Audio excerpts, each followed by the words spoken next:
Hello and welcome. You're watching Health and Wellness, Save a Life. I'm Gargi Rawat. When it comes to heart disease in India, the statistics speak volumes. In the last 2 decades, heart disease has become the leading cause of death in the country, with a quarter of all deaths due to various cardiovascular diseases. Even worse is the fact that the disease hits us Indians in our most productive middle years. It is possible to prevent these sudden cardiac deaths if they receive immediate medical attention and CPR. Many adults in cardiac arrest can be revived with intact neurologic function if the bystanders provide immediate CPR.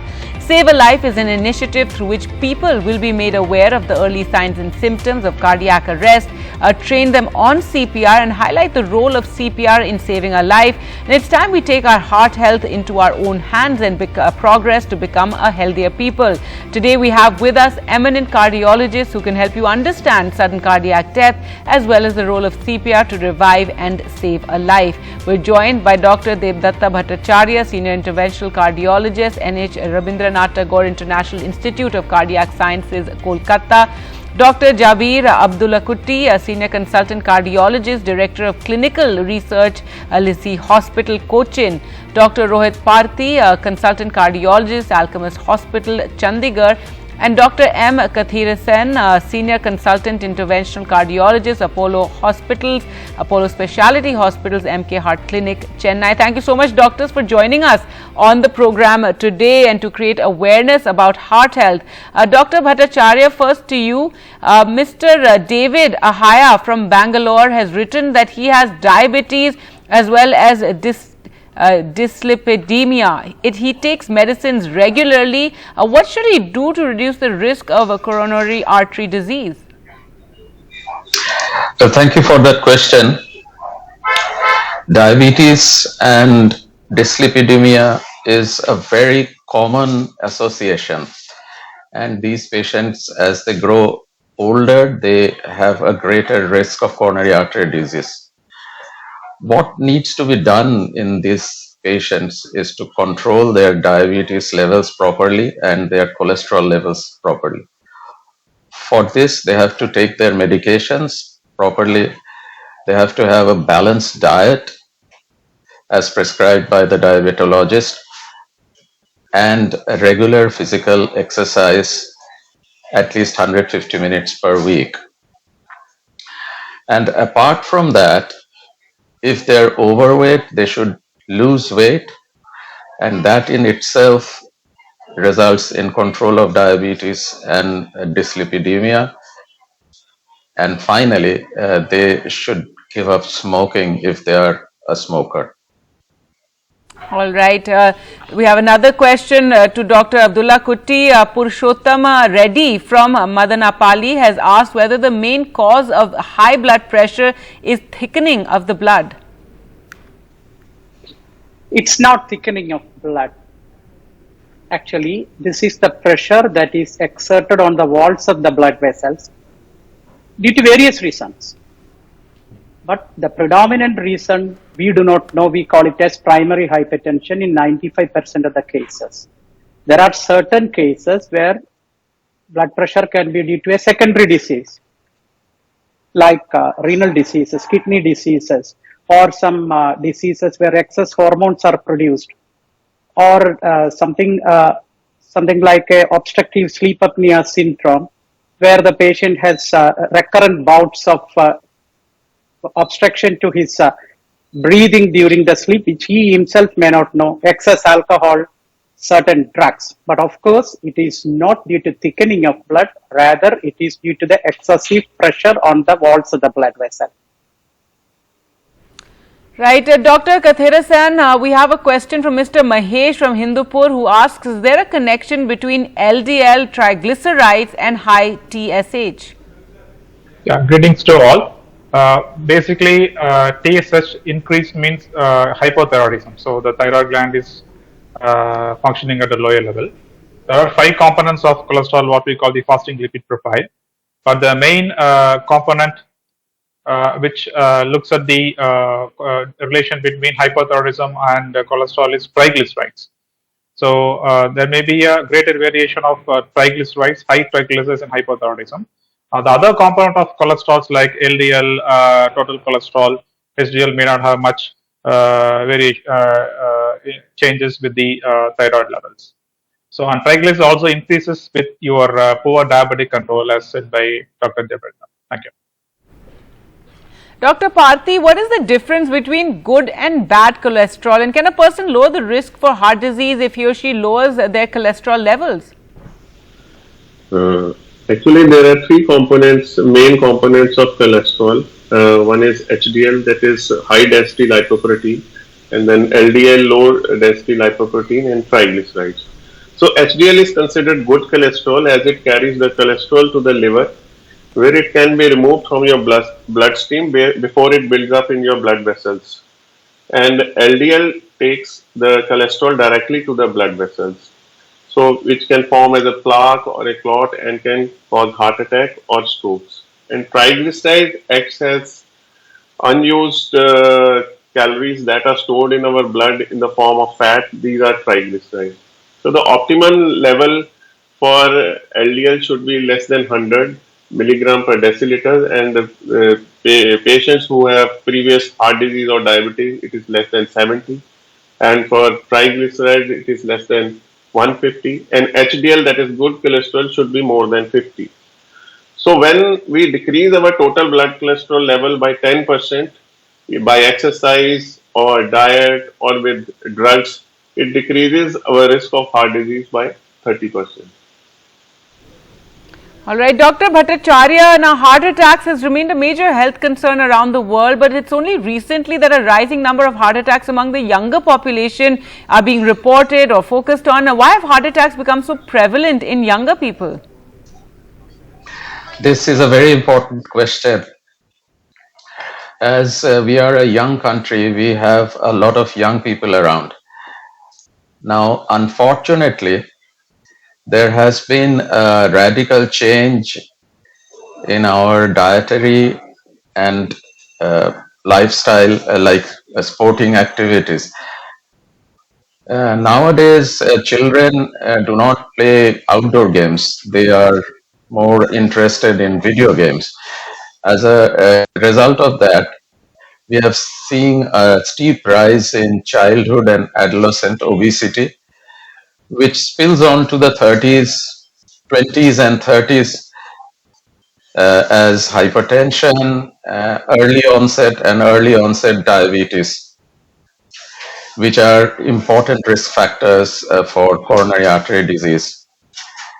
And there has also been an increase of the incidence of smoking in young people.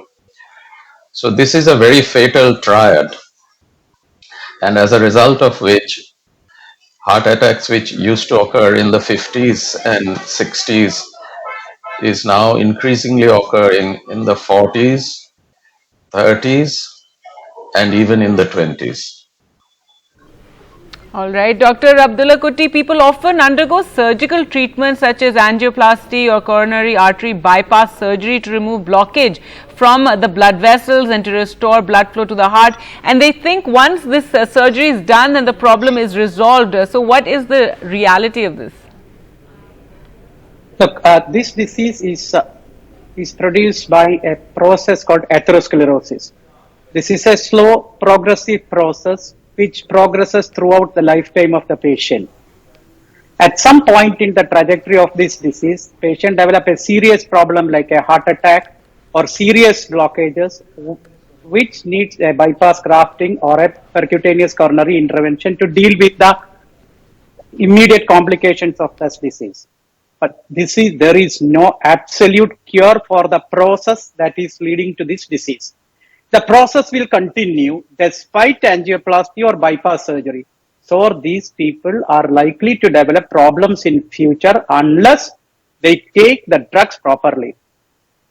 So coronary artery bypass grafting or percutaneous coronary intervention, that is PTCA, is not a cure for this disease. It prevents complications, it prevents problems. So to prevent a future problem after angioplasty or bypass surgery, they have to continue the lifestyle modification. They should continue the drugs. Certain drugs should be taken lifelong. Their cholesterol should be controlled, LDL below 55. The blood pressure should be controlled to a level of at least less than 140/90. And their diabetes, if they are diabetic, that should be controlled. And so certain drugs for lifelong. All right, Dr. Kathirasan, many people die due to cardiac arrest during sleep without major symptoms. Do people ignore mild symptoms, or is it just that they haven't got any warning at all? Yeah, this is becoming an increasing problem nowadays. So actually, the most important thing is most of the sudden cardiac death gives clue before. Only minority may not have any symptoms at all, but even those cases we can find out by undergoing regular health checkups. But most of the sudden cardiac deaths are due to acute myocardial infarction, what is called the heart attack. But there are certain disorders in the heart which look at the rhythm. So what we call rhythm disorders, conduction disturbances, channelopathies, which will cause rhythm problem in the heart. That also can cause sudden cardiac death. But these people who have rhythm disorders, most of the time they have a family history where one or two family members, immediate family members, would have died a sudden cardiac death before the age of 55 without smoking history. So when there is a family history of sudden cardiac death, or if you have any mild symptoms like breathlessness on walking, mild discomfort on walking, we can find it out the issues by doing regular muscle checkup. And exercise endurance. Now, most of the physical activity is coming down. So people who do not have a good exercise capacity they have to make sure that not only the food habits but exercise capacity has to be increased. All right. Well, with that, we'll slip into a short break, but don't go anywhere. We have many more questions for the doctors. Do stay with us.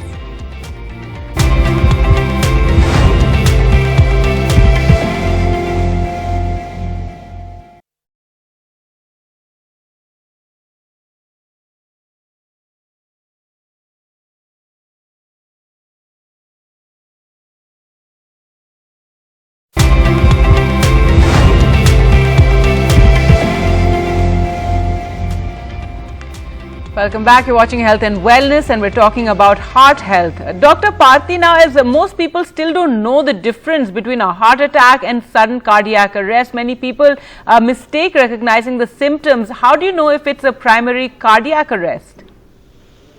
Actually, heart attack and sudden cardiac arrest, people use this term interchangeably, but it is not like that. Heart attack is a circulation problem and sudden cardiac arrest is an electrical problem. So heart attack occurs due to sudden blockage of one of the blood vessels which supplies heart itself. So when it gets blocked 100%, the blood supply to certain portion of the heart becomes suddenly it becomes zero and patient gets a chest pain.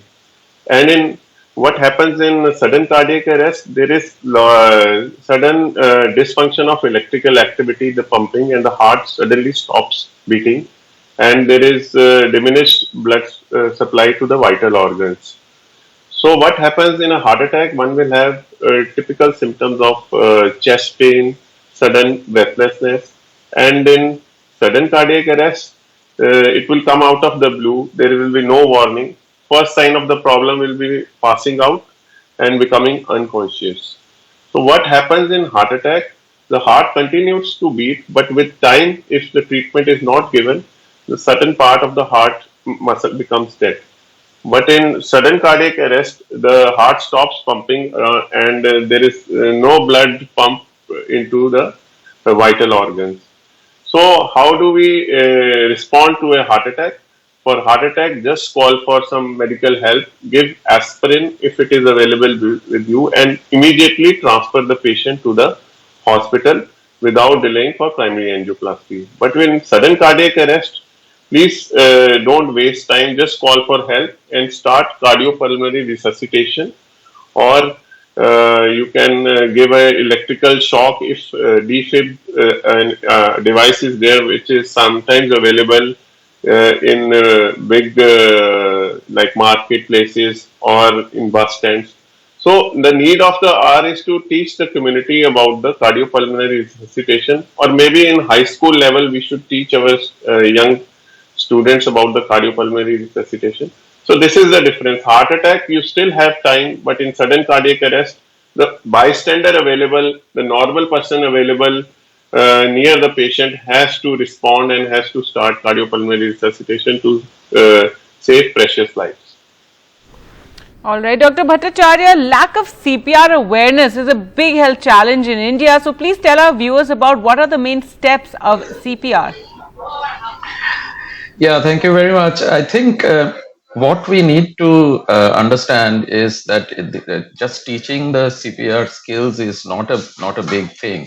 And anyone who has passed class 10 with a basic idea of biology can be taught this.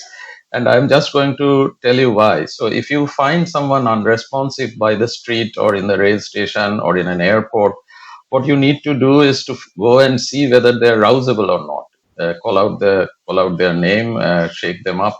If they are not rousable, then the next thing that you do is check whether they are breathing and check whether they have a pulse. And if that does not happen for 10 seconds, then place them on their back on a firm surface and start chest compressions at the rate of 100 to 120 beats per minute.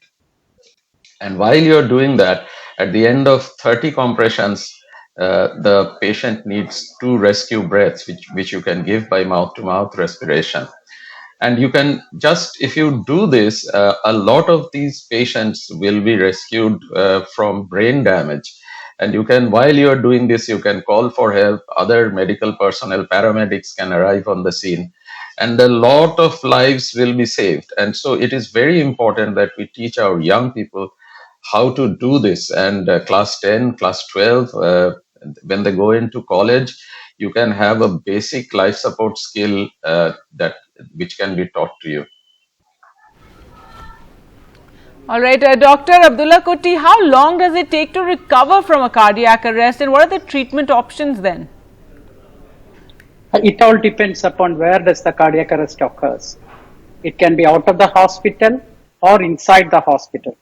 If it is inside the hospital, the chance of survival and recovery is quite high. If it is out of the hospital, then it depends upon whether it's a witnessed cardiac arrest or it's a non-witnessed cardiac arrest.